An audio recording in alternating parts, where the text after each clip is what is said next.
Attention spoiler, ne reste pas si tu n'es pas à jour dans les chapitres de ce manga. Pour les autres, bon visionnage.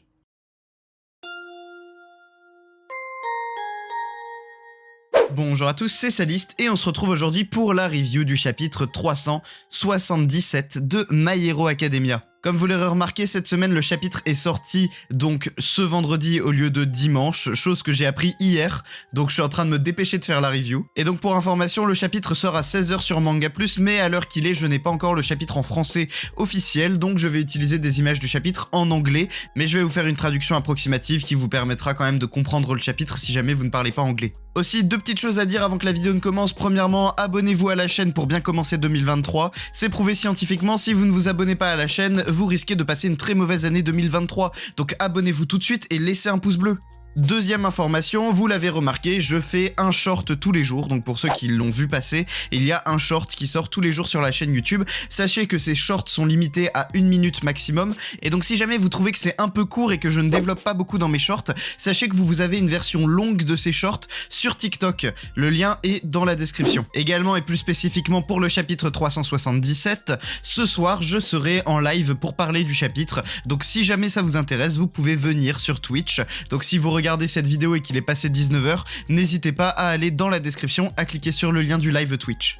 Bref, pour rappel, nos héros sont dans la sauce, les Twice se sont démultipliés sur tous les champs de bataille, ils n'ont plus l'avantage numérique du tout, ça n'a servi à rien de séparer les différents vilains sur différents champs de bataille, étant donné que maintenant que Kurogiri a rejoint l'équipe des vilains, il peut téléporter n'importe qui, n'importe où, donc finalement ça ne sert plus à grand chose. Également, Endeavor est en train de se battre contre Dabi. Nous avons Hawks qui essaye de tenir tête à All for One pour l'empêcher de rejoindre Shigaraki.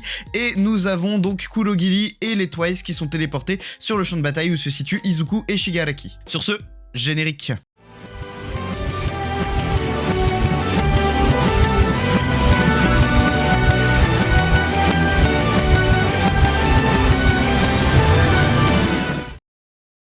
Le chapitre s'ouvre sur une page assez calme et assez paisible, contrairement à la suite du chapitre, vous allez le voir, où l'on peut voir des cerisiers en fleurs.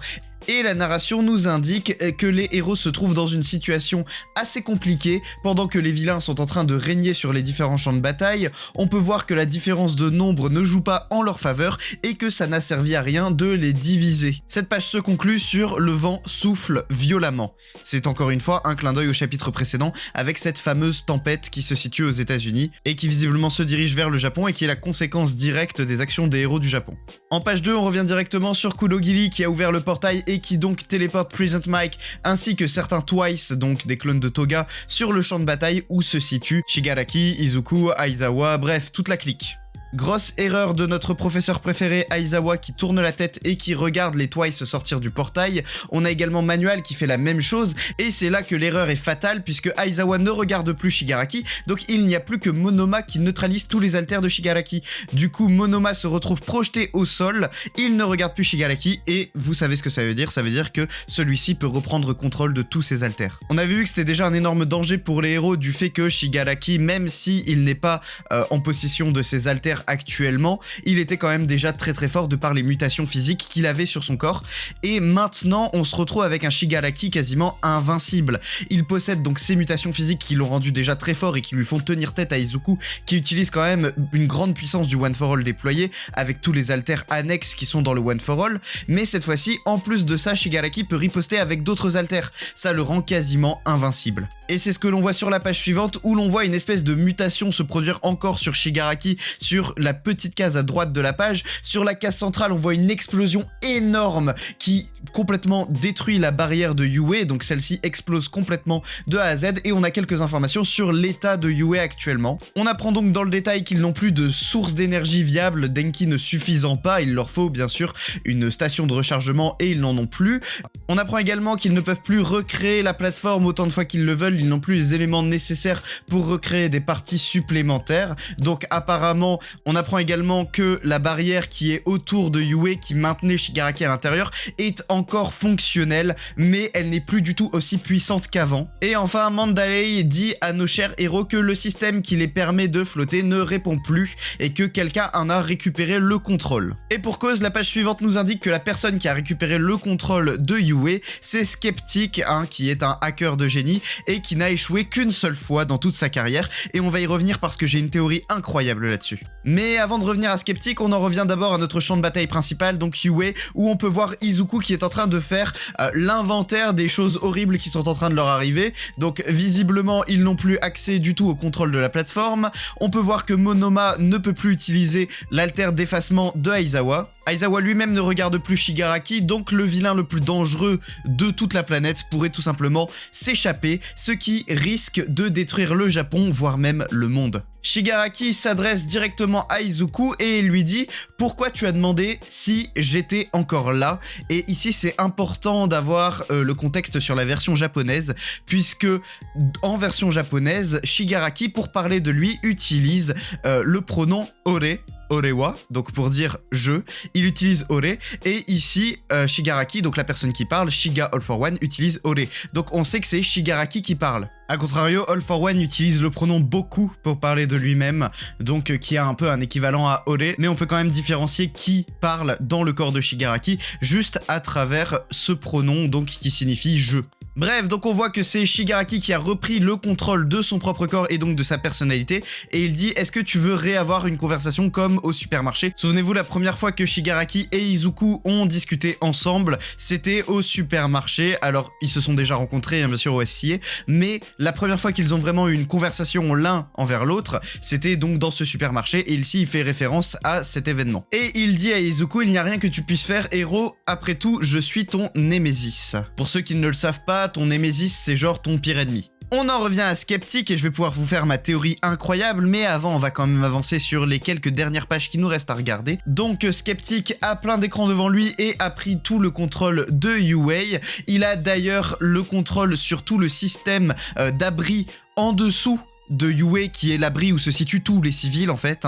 Donc autant dire que c'est la merde, il a vraiment même le contrôle sur les civils. Mais alors que on va revenir sur notre champ de bataille avec Izuku, l'on peut voir un écran de Skeptic se mettre à grésiller et un rire qui en sort. Mais qui cela peut-il bien être? On en revient à Izuku qui se met à penser un peu de manière excessive comme il sait si bien le faire, et il se dit que si Yue se met à tomber, ça risque de tuer Yaoyorozu, ainsi que tous les autres, donc Denki, Aizawa, Manual, Monoma, bref, toute la team. Mais en même temps, il doit aussi arrêter Kurogiri pour pas que Shigaraki s'échappe, et en même temps, il doit s'occuper de Shigaraki qui va continuer de l'attaquer. Donc il n'arrive plus à respirer tellement il pense, et également à cause du contre-coup de l'alter du second utilisateur. En effet, la page suivante nous apprend que le contre-coup de cet alter, puisqu'on nous avait dit que c'était un alter qui était dangereux pour le corps humain, son contre-coup c'est qu'il fatigue énormément puisque toutes les cellules de Izuku ont besoin de se régénérer, elles ont besoin de se reposer, et c'est d'autant plus dangereux pour Izuku que pour le second utilisateur puisque le One for All booste cet alter, donc le rend encore plus puissant, mais donc rend son contre-coup également plus puissant. Donc Izuku a besoin de reprendre son souffle, et le second utilisateur fait une remarque assez intéressante, il dit que la fusion entre All for One et Shigaraki commence à devenir de plus en plus instable. Il mentionne également que l'une des raisons à cela pourrait être le fait que le One for All et le All for One sont entrés en résonance, ce qui fait que l'un permet de voir à l'intérieur de l'autre et vice versa.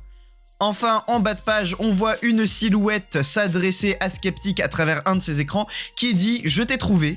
Donc là, Skeptic ne comprend rien à ce qui lui arrive, je rappelle, le garçon n'a échoué qu'une seule fois dans toute sa carrière. On va y revenir, ça fait partie de la théorie. Et donc la personne qui s'adresse à Skeptic lui dit que ça a été beaucoup de travail pour le retrouver. Et la dernière page nous montre que c'était la Brava qui était en train donc de parler à Skeptic et qui dit que ça ne la dérange absolument pas d'avoir mis autant de temps à le retrouver puisque c'est pour le bien-être de Gentle Criminal. On sait que les deux s'étaient mis à coopérer avec la police et l'on voit maintenant à quoi ça sert. Instant théorie, souvenez-vous, Skeptic a échoué une seule fois dans toute sa carrière et c'était lorsqu'il s'était adressé à Redestro. Il lui avait indiqué qu'il avait échoué qu'une seule fois et que ça ne se reproduirait plus jamais. Et souvenez-vous, autre information intéressante, on se souvient que la Brava avait réussi à pirater le système informatique d'une très grosse entreprise. C'était une information qu'on avait eue sur elle. Vous faites le lien là ? La Brava a déjà mis en échec une fois Skeptic, elle a déjà battu une fois Skeptic, et en fait le seul échec de Skeptic, c'est lorsque la Brava avait réussi à pirater le système informatique de l'entreprise de Redestro. Je pense que cette théorie fait tout à fait sens, on sait que Skeptic est extrêmement fort en hacking, personne ne l'a jamais battu à part une seule personne une fois. On n'a jamais su qui c'était. Maintenant, on voit que la Brava est capable de surpasser les capacités de Skeptic et donc de le battre à son propre jeu. Donc la seule personne qui a déjà battu Skeptic et qui est capable de le battre, c'est la Brava, puisqu'on sait qu'elle avait déjà réussi à pirater le système de l'entreprise. Bref, je vais pas vous répéter les choses, mais donc vous faites le lien et je pense que cette théorie est correcte. Abonnez-vous, laissez un pouce bleu, activez la cloche, n'hésitez pas à me suivre sur les réseaux sociaux, Twitter, Instagram, TikTok, tous les liens sont dans la description. C'était Sadiste et je vous dis à la prochaine pour une prochaine vidéo. Salut!